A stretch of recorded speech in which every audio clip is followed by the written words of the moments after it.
Imagine, for a moment, a future trooping the color. The Buckingham Palace balcony, the most famous balcony in the world where the royal family gathers to wave at the crowds.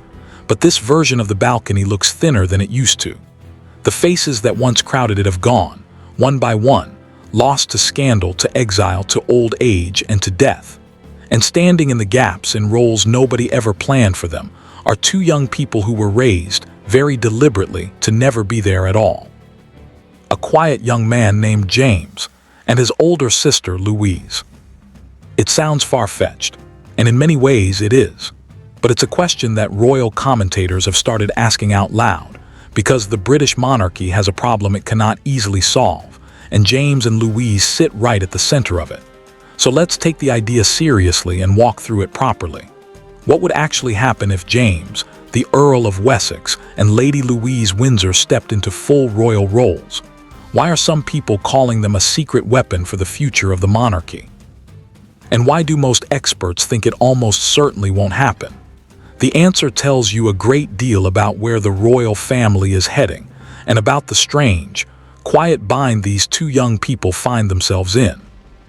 To understand why anyone is even asking the question, you have to understand the problem facing Prince William, the future king. For years, William has been open about his vision for the monarchy.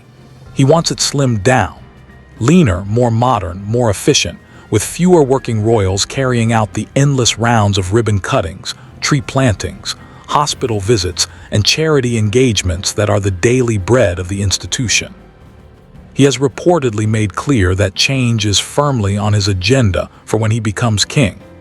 In theory, a smaller royal family is easier to defend to a public that increasingly questions the cost and the point of the whole thing. But here's the catch, and it's a big one. A slimmed-down monarchy only works if you have enough people to do the work. And right now, the royal family is running dangerously low on hands. Think about who has gone. Harry, once a hugely popular working royal, has left for a new life in California and is no longer carrying out duties. Andrew, the king's brother, has been comprehensively disgraced and stripped of his public role amid the long shadow of the Jeffrey Epstein scandal. The senior generation that did so much of the heavy lifting is aging. Princess Anne, famously the hardest working royal of all, is in her 70s. Edward and Sophie are reliable but not getting any younger. And the king himself has been managing his duties while undergoing treatment for cancer since early 2024. On top of all that, the Princess of Wales spent much of 2024 recovering from cancer of her own. A stark reminder that even the youngest senior royals are not invincible. So the maths is brutal. Fewer and fewer working royals doing more and more work, with the public watching closely and the demands never letting up. William wants a lean machine, but he is at real risk of running out of people to keep that machine moving.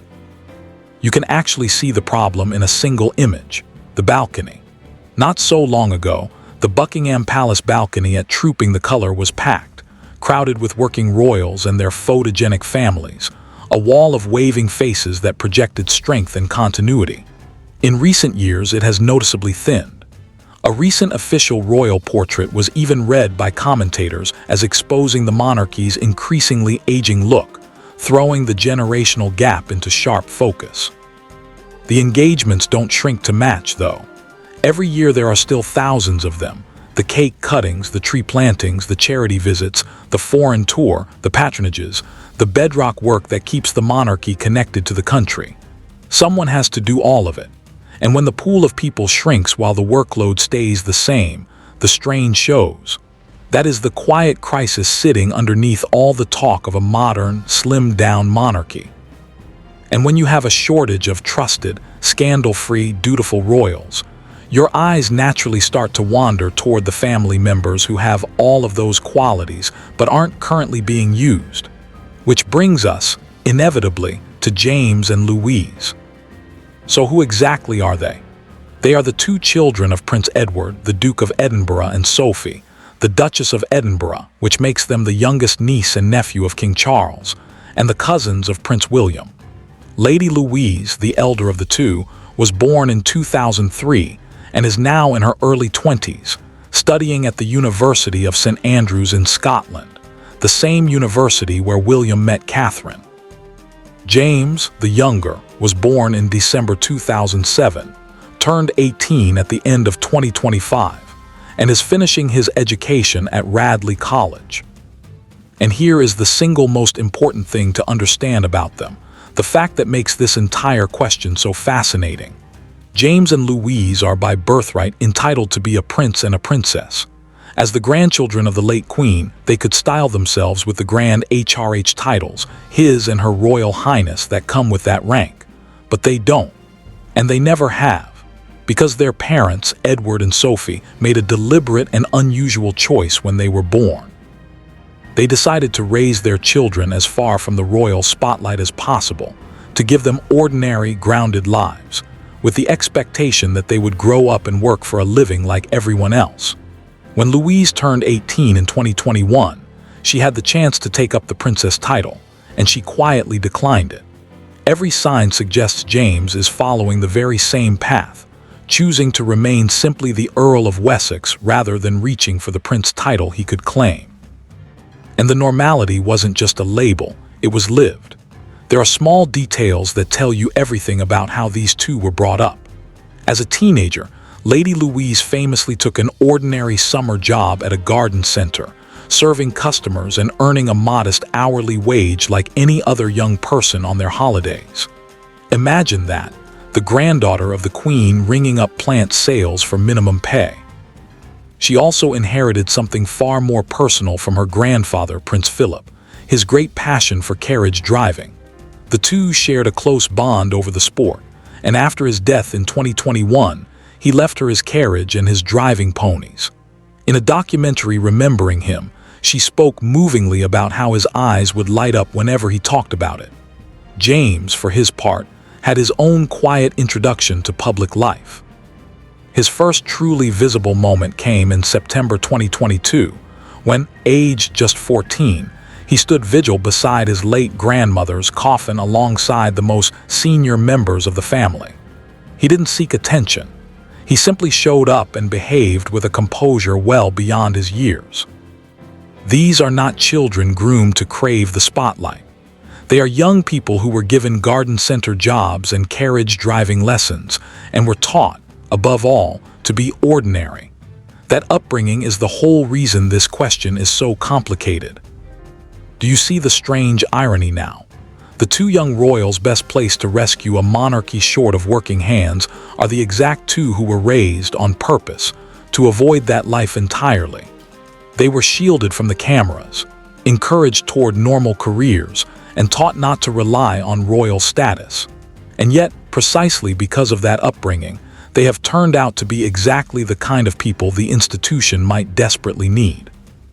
So let's look honestly at both sides of this, starting with why some people genuinely believe they could be the answer. The case for James and Louise stepping up is surprisingly strong, and it comes down to one word: trust. After years of scandal and drama, the monarchy is crying out for family members who are dependable, dignified, and completely free of baggage. And on that score, the Edinburgh branch of the family is gold dust. Edward and Sophie have spent decades building a reputation as the safest pair of hands in the entire royal family, the reliable, uncomplaining workhorses who never generate a damaging headline. Sophie, in particular, is often described as one of the most trusted and grounded figures the family has, and those qualities appear to have passed directly to her children. James and Louise have grown up turning out for the big royal occasions: Christmas at Sandringham, Easter at Windsor, trooping the color, and in every one of those moments they have behaved with a quiet, unflashy dignity that the institution prizes above almost everything. That's why some royal commentators have started describing the siblings as a kind of secret weapon. The royal editor Emily Andrews, for example, has openly asked whether James and Louise could be the fix to the monarchy's problem, suggesting that the Edinburgh children could help reinvigorate the royal brand. The logic is simple. They are young. They are photogenic. They are connected to the family's most dependable members. They have the dutiful instincts of their grandparents, and notably both have undertaken military training through the army cadets, following a tradition of service that runs deep in the House of Windsor. New blood, the argument goes, is always vital if the monarchy is to stay relevant and fresh. And here are two perfectly suitable candidates, already inside the family, already trusted, already showing up. To a future king running short of help, that has to be tempting. But now let's be honest about the other side, because the case against this happening is, if anything, even stronger, and it's why most experts pour cold water on the idea. The first and most obvious problem is that it directly contradicts the entire slimmed-down model that William has championed. You cannot, on the one hand, argue that the monarchy should have fewer working royals to save money and answer public criticism, and then, on the other hand, start drafting in new ones. Adding James and Louise to the official payroll would mean more royals funded, in one way or another, by the public purse, at a time when there is intense pressure to keep those costs down and to make the institution more accountable, not less. In the current climate, expanding the roster of working royals could land very badly with a public that is increasingly skeptical. The second problem is even more fundamental, and it's about what James and Louise themselves actually want. Remember, these are people raised with the clear expectation that they would have their own careers and their own private lives. And by every indication, that's exactly what they intend to do. Louise has reportedly signaled a desire to serve in the armed forces, a path of genuine service, but a personal and professional one, not a ceremonial royal role. James is still completing his education, with his future wide open. Taking up full-time royal duties would mean abandoning the very independence their parents fought so hard to give them. It would mean revering the choice to decline their titles, stepping into the glare they were deliberately kept away from, and trading the ordinary lives they were promised for a lifetime of public service they never signed up for. This is exactly why royal experts tend to be skeptical. The veteran royal commentator Jenny Bond, looking ahead at the family's future, put it plainly. She said she thought it was unlikely that people like Lady Louise or James would take up official royal duties, and then added a crucial caveat, that it was pretty unlikely they would even want to in the first place. That second point matters enormously. This isn't just about whether the institution needs them. It's about whether they have any desire to be needed in that way. And the honest answer, based on everything we know, is that they probably don't. So let's play out the hypothetical anyway, because it's the heart of the question. What would it actually look like if, against all of this, James and Louise did step into royal roles? It would not happen overnight. It would almost certainly be a gradual process. First, you might see them appearing at more and more engagements, lending their presence to causes and charities, slowly building public profiles. At some point, the question of titles would become unavoidable, because it's difficult to operate as a full working royal while pointedly declining the prince and princess styles that the public and the institution expect. They might have to take up the HRH titles they have spent their whole lives avoiding, or some new and carefully negotiated arrangement would have to be found. And with each step, they would be giving away a little more of the privacy and normality that defined their upbringing, in exchange for status, duty, and a permanent place in the national spotlight. It would be, in a very real sense, a complete reversal of the path their parents set them on. And it would also mark a quiet admission by the monarchy that its slimming down experiment had gone too far, that in trying to become lean, it had become too thin to function, and had to reach back into the wider family for reinforcements. That's the deeper truth this whole question exposes. James and Louise sit precisely on the fault line between two competing visions of the monarchy's future. One vision says, shrink, economize, justify yourselves to a skeptical public, have fewer royals doing focused, high-impact work. The other says, you need enough trusted faces to actually carry the load, to provide continuity, and to keep the institution feeling fresh and alive. What happens to James and Louise is, in effect, a test of which of those visions ultimately wins. So what's the most likely reality cutting through the speculation? Almost certainly. It's a middle path, not a dramatic transformation. The likeliest outcome is that James and Louise continue more or less as they are now. They pursue their own lives and careers, Louise perhaps in the military, James wherever his path leads. They remain private individuals rather than full-time working royals. But they keep doing what they already do so well, turning up for the major family occasions, supporting the king and the future king at the moments that matter, and lending a hand at select events when the family genuinely needs the extra presence.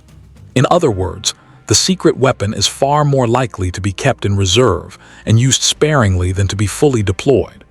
Nobody, as things stand, is drafting these two into a life of full-time royal duty.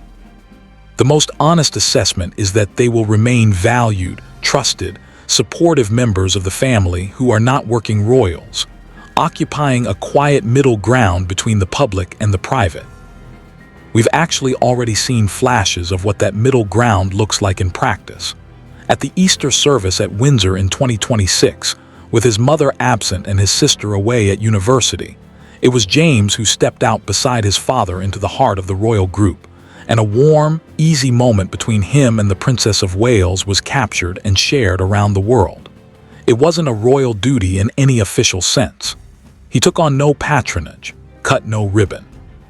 But it was a glimpse of how naturally he can fill a space when the family needs him to, and of how readily the public responds when he does. That is the model in miniature, not a working royal, but a trusted relative who shows up and steadies the picture when it matters. And this is the part that keeps the question genuinely open. The future is long, and the maths could change. Consider what happens further down the line when William becomes king. If the slimmed-down monarchy he creates leaves too few people to do the work, if illness, age, or further scandal continues to thin the ranks, then a future King William might find himself in exactly the bind his father faces now, only worse. And in that moment, who would he turn to? Almost certainly the family members he trusts most, the ones with clean reputations, dutiful instincts, and no history of drama. He would turn to people exactly like James and Louise. So while it looks unlikely today, it would be foolish to slam the door on it forever. The cousins who were raised to stay out of it may yet one day be quietly asked to step in, not because anyone planned it, but because the institution ran out of other options. That is speculation, of course, not fact. But it's the kind of speculation that has a way of coming true in this family. There is, of course, another answer to the long-term problem, and it's the obvious one: the Wales children. Prince George, Princess Charlotte, and Prince Louis are the genuine future of the monarchy, the direct line, and one day the heavy lifting will fall to them and their generation. Some commentators have even suggested the family should start gradually bringing those youngsters into the spotlight, easing them into public life, so the transition feels natural. But there's a timing problem that's impossible to ignore. They are still children. George, the eldest, is only just a teenager. It will be many years, well over a decade, before they are old enough to shoulder a real share of royal duties. And that gap, that long stretch between now and when the Wales children come of age, is exactly the window in which the monarchy is most exposed. It's precisely the period when a shrinking, aging family has the most work and the fewest hands. Which is why the question of James and Louise, two trusted adults available right now, keeps resurfacing. They are not the long-term answer, but they might be the bridge. And that leads to the deepest irony of the whole story, the thing that makes it so compelling. The royal family spent years and enormous effort making James and Louise normal, shielding them, keeping them out of the spotlight, encouraging them toward ordinary careers and ordinary lives. They did it out of love and out of a hard-won understanding of just how damaging a gilded royal childhood can be. But in doing so, they accidentally created something the monarchy may come to need very badly. Two young people who carry the family name and the family's dutiful instincts, but none of its baggage. The very normality that was meant to protect them is now the quality that makes them potentially valuable. Their strength, in the eyes of the institution, is precisely that they were never groomed to be royal stars. They are grounded because they were allowed to be. And a monarchy desperate to seem relatable and real could find no better asset than two people who actually are. So we come back to where we started, to that imagined balcony, thinner than it used to be, with two unexpected faces filling the gaps. Will it ever really happen? The honest answer is, probably not, at least not in the full, formal way the question implies, and almost certainly not while they are young and building their own lives. The experts are right to be skeptical, and the wishes of James and Louise themselves, which point firmly toward ordinary careers and private lives, deserve to be respected. But the deeper forces at play, a shrinking family, a growing workload, and a future king who will one day need every trusted hand he can find, mean the question will not simply go away. It will hang over this family for years to come. For now, James and Louise remain exactly where their parents placed them, on the quiet edge of royal life, turning up when it matters, behaving with dignity, asking for nothing, living as much as anyone in their position possibly can, like ordinary young people. And perhaps that's the most fitting answer of all, because the very thing that makes people wonder whether they should step up, their calm, grounded, dutiful decency, is the same thing that makes them so reluctant to do it. They were raised to value an ordinary life over a royal one, and whether the monarchy's need eventually overrides that choice, or whether they are allowed to keep the normal lives they were promised, is one of the quietest but most revealing questions hanging over the future of the British crown. Two young people, raised to be free of it all, who may yet hold a piece of the institution's future in their hands. Whether they ever choose to use it is a story still being written.